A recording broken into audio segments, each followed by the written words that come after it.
Hello everyone, আশা করি যে যেখানে আছেন সবাই অনেক ভালো আছেন। সবাইকে অনেক অনেক নমস্কার। এই গরমে জানি না কেমন আছেন। তো আজকে দুপুরে আমি সিম্পল সাদামাটা কিছু রান্না করব। তো এখানে হচ্ছে রুই মাছ ভুনা করব, আর হচ্ছে আমার অনেক পছন্দের একটা খাবার সবজি দিয়ে পুঁই শাক মাছের মাথা দিয়ে। এই খাবারটা আমি আবার অনেক পছন্দ করি। এই দুইটা খাবারই রান্না করব, আর ভাবছি ভাতের সঙ্গে একটু আলু সিদ্ধ দেবো মাছ, কারণ আমরাই তিনজন খাবো। এর জন্যে আমার শাশুড়ি মা তো নিরামিষ খায়। তো এখানে যে আমার জন্য লেজা নিয়েছি, কারণ আমি লেজা মাছের লেজা খেতে পছন্দ করি। আগে এতটা খেতাম না, বিয়ের পরে এখন বেশ ভালো লাগে, হয়তো বয়স হয়ে যাচ্ছে এর জন্যে। তাই তো মাছগুলো বেশ ভালো করে একটু ভেজে নেব। আর আজকের মাছগুলো ভাজা আমার ভালো হয়েছে, একদমই ভাঙেনি। সাধারণত আমি মাছ ভাজতে গেলে কেন জানি না ভেঙে যায়। কড়াইটা বেশ ভালো করে গরম করে নিই আর কি। এমনি যখন চুলায় গ্যাসে রান্না করি তখন তো কড়াইতেই রান্না করি, এখন তো গ্যাস একদমই থাকে না, তার জন্যে আর কি এই ফ্রাই প্যানে রান্না করি। তা এটা তো একদিন মাছ ভাজতে গিয়ে ভেঙে গিয়েছে। তাই তো মাছের মাথাটা ওই যে সুন্দর করে কড়কড়া করে ভেজে নিয়েছি। এখানে আছে মাছের তেল ভাজে নিয়েছি, আর এই যে মাছ আর হচ্ছে মাছের মাথাও ভেজে রেখেছি। আর এখানে যে পাঁচমিশালি একটু সবজি নিয়েছি। এটা আর কি যে পাঁচফোড়ন, তেজপাতা, শুকনো মরিচ পোড়া দিয়ে দিয়েছি। এটা খেতে কে কে পছন্দ করেন? আমি তো ভীষণ পছন্দ করি। আমি এটা অবশ্যই ইউটিউব থেকেই দেখে রান্না শিখেছি। মাছের মাথা দিয়ে পুঁই শাকের ঘন্ট, মানে অসম্ভব পছন্দ আমার এই খাবারটা। আর এই যে তরকারিগুলো একটু বড় বড় করে কেটে নিয়েছে। এখানে পেঁপে, তারপরে একটু আলু, তারপরে বেগুন, কুমড়া, এই যা যা ছিল আমার ঘরে সেগুলোই দিয়েছি।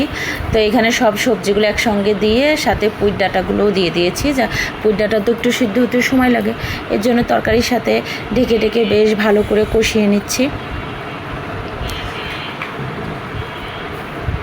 কষিয়ে নিয়ে পরে আর কি আমি পুঁই শাকগুলো দিয়ে দেবো।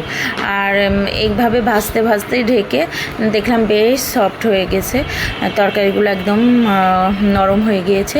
এর জন্য আর এক্সট্রাভাবে আর জল দিই নেই, কারণ শাকটা দিলে আর একটু জল বেরোবে, সেই জলে রান্নাটা হয়ে যাবে।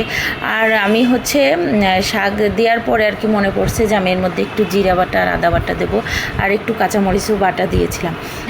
পরে আর কি মনে পড়েছে শাকটা দিয়ে দেওয়ার পরে, কিন্তু তরকারিটা ভাজার সময় দিলে বেশি বেটার হতো। তারপরেও খেতে অসম্ভব মজা হয়েছে। এর মধ্যে আপনারা পেঁয়াজ রসুন দিতে পারেন, কিন্তু আমি একদমই নিরামিষভাবেই রান্না করেছি। পাঁচফোড়ন পোড়া দিয়ে পেঁয়াজ রসুন দিলেও অসম্ভব মজা হয়, একটা টমেটো কেটে দিলে আরও মজা হয়। তো এখন এই যে তরকারিগুলো বেশ দেখলাম ভালোই সফট হয়ে গিয়েছে। ভালো আমি শাকটা দিয়ে দিই, নাহলে আবার বেশি সিদ্ধ হয়ে যাবে, তখন আবার খেতে একদমই ভালো লাগবে না। তাই তো শাকটা দেখে মনে হচ্ছে অনেকটা হয়ে গিয়েছে। ঢাকা দিয়ে কিছুক্ষণ রেখেছিলাম, ঢাকা দিয়ে রাখার পরে ঢাকনা খুলে দেখে একদম মনে হচ্ছে সবজি বেশি শাক কম হয়ে গিয়েছে। এটাই আর কি স্বাভাবিক হয়ে থাকে।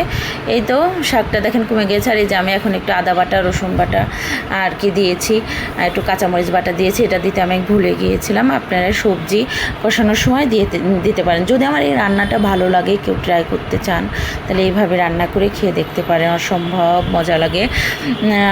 তাই তো এইটা রান্না করতে করতে পরে আমি আর কি মাছটাও আর কি হালকা ভুনা করে নেব মশলা দিয়ে। তাই তো দেখেন একদম সুন্দর মাখমাখো হয়ে গিয়েছে। এখন আমি মাথাগুলো দিয়ে দেবো।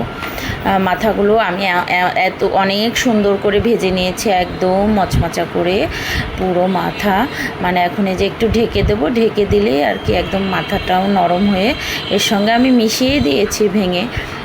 আর আমার তো ফ্রাই প্যানে রান্না করছি, একটু নাড়া দিতেও প্রবলেম হচ্ছিল, আর এক হাতে যেহেতু ফোনটা ধরে রেখেছিলাম এর জন্য। তাই তো আমার এই দুপুরের রান্না বান্নার ভিডিও আপনাদের সঙ্গে শেয়ার করলাম। যদি কারো ভালো লাগে অবশ্যই লাইক কমেন্ট শেয়ার করবেন। যারা আমার ফেসবুক পেজ থেকে দেখছেন তারা অবশ্যই পেজটা ফলো দিয়ে দেবেন, আর যারা ইউটিউব চ্যানেল থেকে দেখছেন তারা অবশ্যই আমার ইউটিউব চ্যানেলটা একটু সাবস্ক্রাইব করে দেবেন।